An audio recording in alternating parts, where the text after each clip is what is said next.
In today's video, I would like to talk about why color is not what makes a portrait look right. Most painters think color is about choosing the right color. But in oil painting, color is actually three things at the same time. Every time you mix a color, you are making three decisions, whether you realize it or not.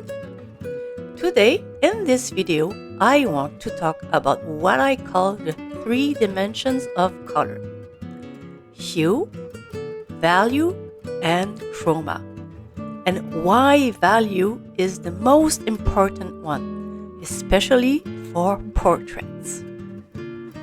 Hue is what most people think of as color: red, blue, yellow, green. This is the name of the color.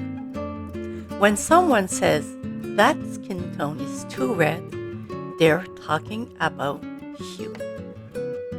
Value is how light or dark a color is.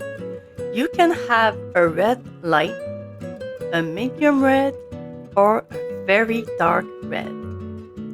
The hue stays the same, but the value changes. In painting, value is what creates form, volume, and realism. Chroma is the intensity or saturation of a color. High chroma colors are vivid and intense. Low chroma colors are muted, grayed, or earthy. Most skin tones are actually very low chroma. Here is the key idea of this video.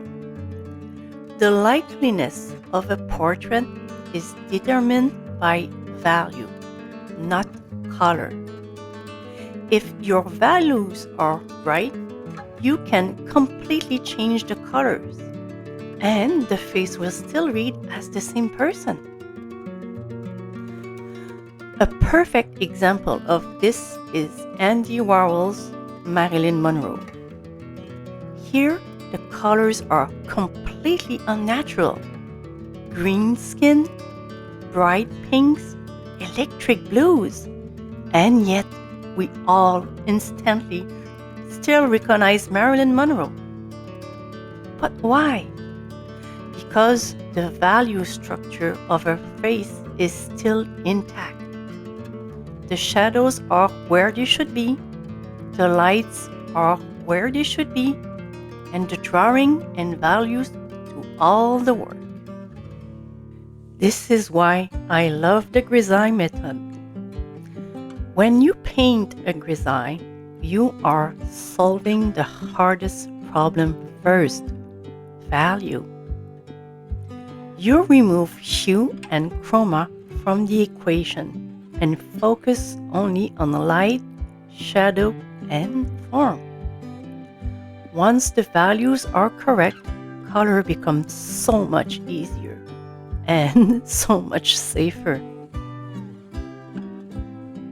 When you glaze color over a solid grisaille, you're mainly adjusting hue and chroma, not value. That's why classical painters could use very limited palette and still achieve incredible realism. The structure is already there. A very common mistake is trying to fix a value problem with color. If something feels wrong, painters often add more saturation, more red, more yellow, more everything, and you're ruining your work. If the value is off, no amount of color will fix this. So remember this.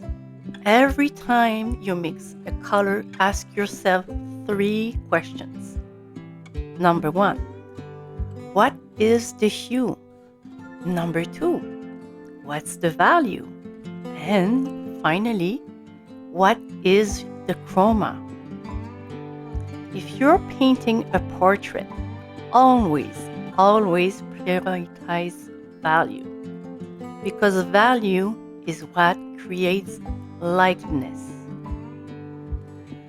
And that's why the grisaille works, and that's why it has stood the test of time. If you enjoyed this video, don't forget to like and subscribe. It really helps support the channel. And if you'd like to go a little deeper into my process and support my work, you can join me on Patreon. Thank you so much for watching, and I'll see you in the next video.